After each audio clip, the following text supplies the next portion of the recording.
Yo les gens, c'est Taman, on se retrouve aujourd'hui pour une nouvelle vidéo. On se retrouve pour la suite des prédictions de Vikings. C'est parti. Pire, je revois mes souvenirs, mais j'ai pas fait mon deuil. Elle danse sur ma vie, elle me félicite pour ma monnaie.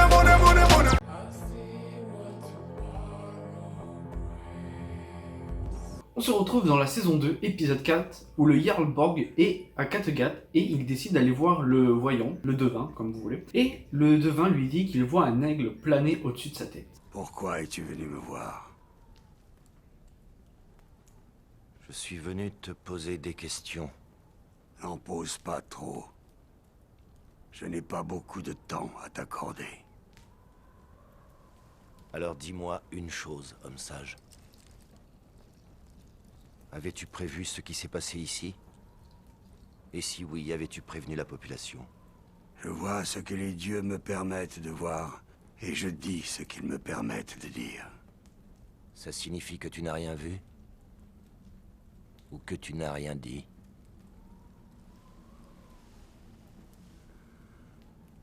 As-tu d'autres questions?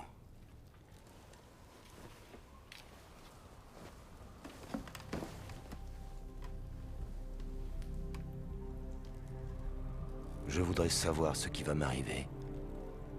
Si tu le sais, puissent les dieux te permettre de me le dire. Oui, je peux le voir. Et je vois un aigle. Je vois qu'un aigle plane au-dessus de toi. Mais je vois aussi que tu es toi-même un aigle. Un aigle, c'est bon signe. Dans les sagas, c'est toujours bon signe. Un aigle qui s'élève dans le ciel. Un bon signe de la part des dieux.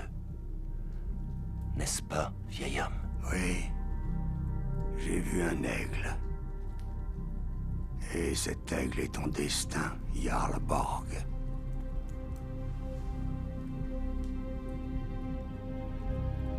Comme on peut le voir, le Jarl Borg semble penser que c'est une très bonne, un très bon présage. En général, les aigles, c'est Odin. Donc voilà, c'est la représentation d'Odin. Et malheureusement, c'est pas un très bon présage, mon petit. Parce qu'en fait, ce qui va lui arriver, c'est la pire torture du monde, des Vikings. C'est l'aigle de sang. Je vous mets un petit extrait, très court parce que sinon ça risque de choquer quelques personnes. Après, si vous n'avez pas vu la série, allez la voir. Si vous avez l'âge d'aller la voir, allez la voir. L'aigle de sang est magistral.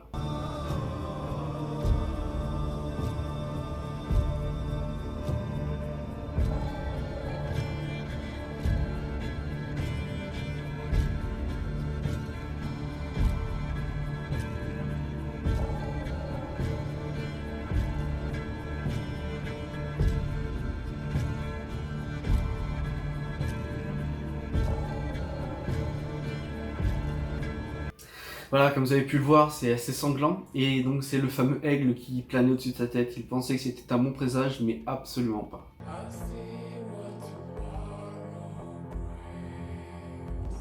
Dans l'épisode suivant, donc l'épisode 5 de la saison 2, Ragnar va voir le devin après avoir récupéré Kattegat.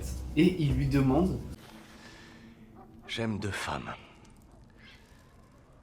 Toutes les deux m'ont donné des enfants. Et tu te demandes comment choisir entre les deux. Non. Je veux pas choisir. Je veux aimer les deux. Je vois. Tu connais sûrement la fameuse légende du mariage de Njord et de Skadi.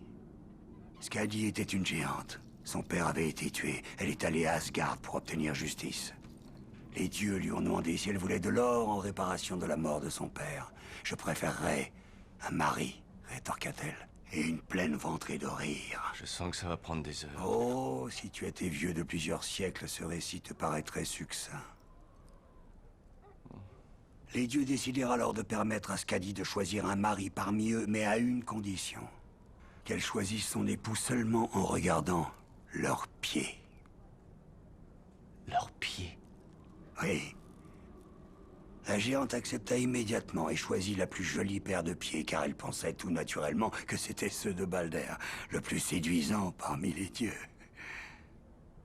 Mais elle a eu tort. Ah, elle a eu tort. Ses pieds étaient ceux du dieu Njord, le protecteur des marins et garant d'une pêche fructueuse, dont la peau est tannée comme un vieux cuir. Où tu veux en venir?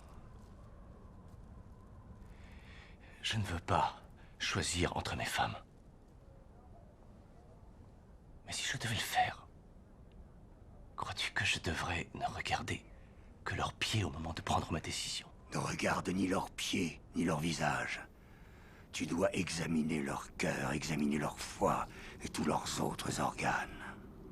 De toute façon, quelle importance. Tu te berces d'illusions, Ragnar Lodbrok, si tu crois que c'est à toi que revient une décision pareille. Ragnar n'arrive pas à choisir entre ces deux femmes, Aslo et Lagertha, et le devin lui fait comprendre que c'est pas Ragnar qui va choisir. Les femmes vont prendre la décision à sa place, et plus précisément Lagertha qui va quitter Kattegat, et donc laisser Ragnar et Aslo tout seuls, en gros. Et c'est vrai que pour moi, ça a été la plus grosse déchirure de cette série, parce que pour moi, le couple parfait de cette série, c'était Ragnar et Lagertha, et les voir se séparer, c'était vraiment un gros choc. En plus de ça, Bjorn part avec sa mère et donc abandonne son père.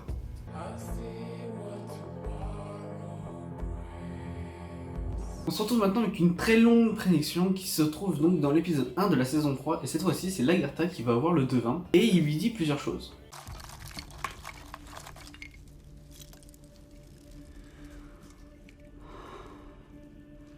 Quelle question souhaites-tu poser aux dieux?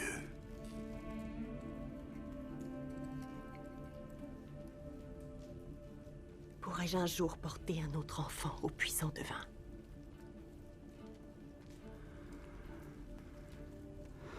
Non, je ne vois aucun autre enfant dans ton destin.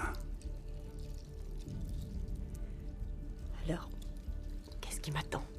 Que voyez-vous? Je vois une moisson célébrée dans le sang. Je vois un menteur dont l'arme entaille ta chair. Je vois une cité faite de marbre et un océan dont les flots brûlent et bouillonnent. Je ne comprends pas une seule de vos prophéties. Telle est la nature des prophéties. Elles ne sont comprises que lorsque l'événement s'est produit et qu'il est trop tard pour en changer le cours. Déjà on va partir sur la première chose, je vois du sang, une récolte... Alors attends, je prends mon téléphone pour pouvoir... Voilà. Je vois une récolte célébrée avec du sang. Donc on peut déjà penser que c'est ce qui se passe dans quelques épisodes plus tard, quand elle fait un sacrifice en fait pour faire une offrande au dieu, pour avoir une terre fertile et donc pour pouvoir avoir de bonnes récoltes. Et ça se passe avec le roi Egbert en Angleterre. Alors, la partie suivante, je vois un farceur dont l'arme se rapproche de toi. En fait, on peut penser que c'est Einar qui s'apprête en fait à la trahir, tout simplement. Il veut prendre sa place de Jarl et il va tout faire pour y arriver, mais bien évidemment, Lagertha est plus intelligente que ça et bien plus forte que lui et finira par garder sa place. Je vois une ville faite de marbre. Ah écoutez, cette fameuse ville, on la connaît tous, c'est notre très chère capitale française, c'est Paris. Effectivement, Lagertha, avec Ragnar et d'autres personnages, iront à Paris et se feront défoncer la gueule.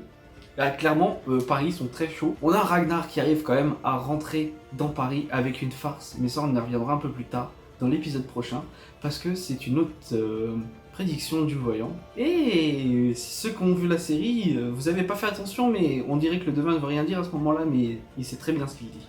Le devin parle aussi d'un océan qui bouillonne, mais là j'avoue que jusqu'à présent, en fait, j'ai pas trouvé à quoi correspond ce passage, mais si vous avez les infos, dites-le moi en commentaire. Et j'espère que cette vidéo vous a plu, elle a été très courte, parce que voilà, j'ai pas épilogué non plus, je voulais un peu vous présenter les prédictions et dire un peu ce qui va se passer. On se retrouve la prochaine fois, salut à tous, c'était Itamon.